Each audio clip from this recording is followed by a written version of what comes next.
semuanya, balik lagi nih dengan saya Imelda Rara Rahmawati di Fisika Bercerita.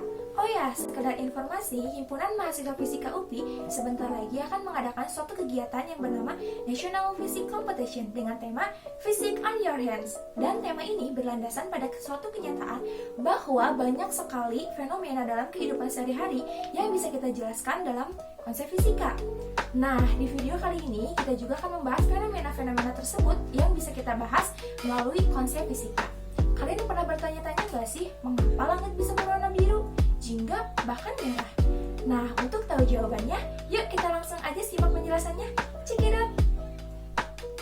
Kita semua tahu kan kalau sumber cahaya utama bagi bumi adalah matahari. Matahari sebenarnya memancarkan cahaya putih loh. Karena pada dasarnya matahari memancarkan semua warna dalam spektrum cahaya secara bersama-sama, di mana akan terlihat tampak sebagai warna putih jika dilihat dari luar angkasa. Yuk kita flashback ke pelajaran fisika saat sekolah, bahwa saat cahaya putih dilewatkan ke bidang prisma, maka cahayanya akan terdispersi menjadi spektrum cahaya yang akan terlihat warna-warni seperti pelangi. Begitu pula saat cahaya matahari masuk ke bumi, cahaya dari matahari akan terdispersi oleh atmosfer bumi menjadi berbagai macam panjang gelombang. Atmosfer bumi ini kedudukannya seperti prisma. Atmosfer bumi mengandung berbagai partikel gas seperti oksigen, nitrogen, karbon, dan lain sebagainya.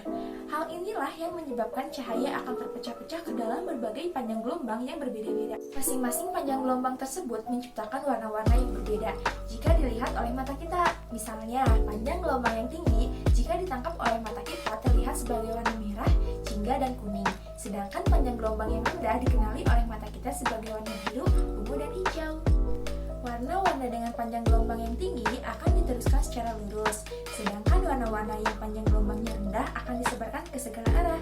Itulah mengapa langit seringnya berwarna biru, karena warna biru adalah salah satu yang panjang gelombangnya rendah.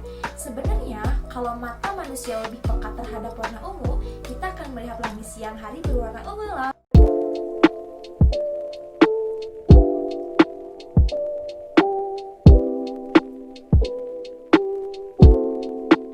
Fenomena langit berwarna biru ini disebut juga sebagai hamburan Rayleigh atau Rayleigh scattering, yang merupakan hamburan elastis pada cahaya oleh partikel-partikel mikro atau nano di udara yang ukurannya lebih kecil dari panjang gelombang cahaya tampak. Kita tahu kan bahwa atmosfer kita utamanya terdiri dari partikel oksigen dan nitrogen, bersamaan dengan debu, asap, dan partikel lain dalam proporsi yang relatif lebih kecil. Ukuran-ukuran partikel di atmosfer ini yang nantinya akan menentukan warna cahaya yang tersebar. Ketika foton tersebar di atmosfer dan menentukan partikel dengan ukuran yang benar-benar kecil, yaitu kurang dari 1/10 dari panjang gelombang foton atau sama dengan 10⁻⁴ mikrometer, maka akan terjadi hamburan Rayleigh. Cahaya ungu dan biru dihamburkan terus-menerus sehingga mata kita menangkap warna biru di langit yang cerah. Tetapi sesekali, walaupun tidak sering, terkadang langit juga terlihat berwarna ungu kan? Tapi untuk ukuran partikel yang lebih besar dari panjang gelombang, fenomenanya bernama hamburan mist atau mist scattering. Partikel penghamburannya bisa berupa debu atau kabut di atmosfer bumi. Masih ingat gak viralnya langit Muaro Jambi yang berwarna merah pada bulan September 2019 kemarin?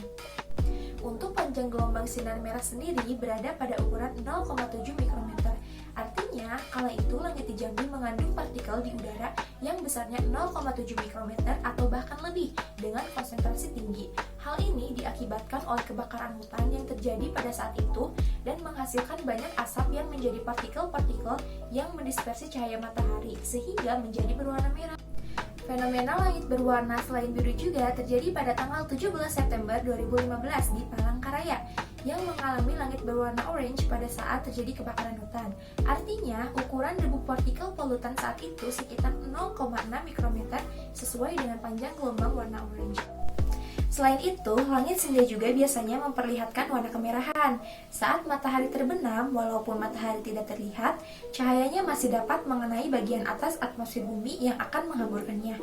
Akibatnya, langit tetap berwarna kemerahan walaupun mataharinya sendiri sudah tidak terlihat.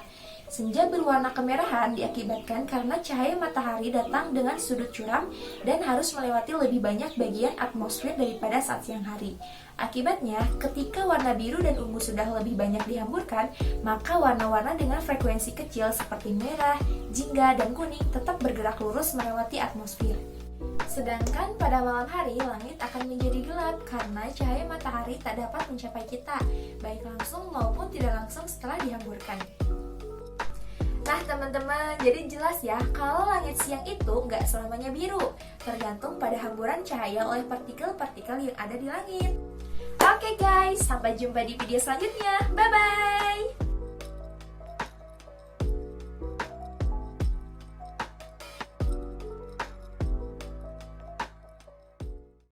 Terima kasih telah menyaksikan video ini. Tunggu kami di video selanjutnya ya.